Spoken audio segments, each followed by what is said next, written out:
Dnešný deň sme prakticky veľmi vzdialení od dohody na konkrétnej podobe takéhoto paktu a treba povedať to, že on prichádza v istom politickom kontexte, kedy sa pripravujú závažné rozhodnutia na marcovej Európskej rade. Ide tam o mnoho vecí, ako navýšiť val, aby mohol poskytovať plnú výšku 440 miliard. Prípadná úprava pomoci Grécku, Írsku, celá legislatíva k paktu.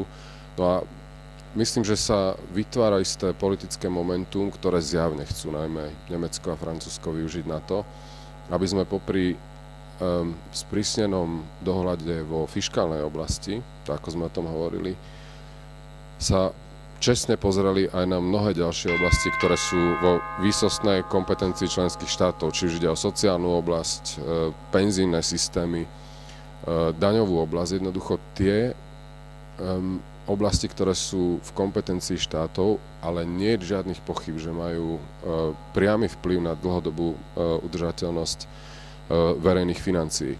No a s touto myšlienkou vlastne prišla kancelárka Merkel, najmä keď hovorí, že z dlhodobého hľadiska musíme sami sebe nastaviť systém tak, aby sme niesli spoločne zodpovednosť za to, že napríklad penzijné systémy v jednotlivých krajinách eurozóny nebudú vytvárať trvalé dieru do rozpočtu, ktorá bude viesť takejto destabilizácii, ako sme to videli.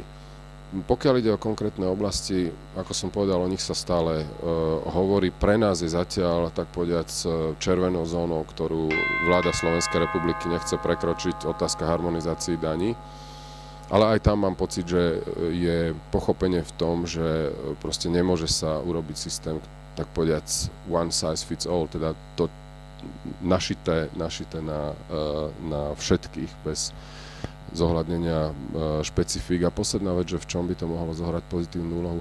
Ak sa z toho nestane skôr byrokratický proces, z čoho máme trošku obavy, a dokážeme na úrovni Európskej únie pomenovať presné problémy v jednotlivých členských krajinách, tak z môjho pohľadu by sme mohli vytvoriť istý tlak, ktorý by sa prenášal smerom domov, aby sa v mnohých oblastiach urobili bohužiaľ aj nepopulárne opatrenia, ale z hľadiska dlhodobého pravdepodobne nevyhnutné.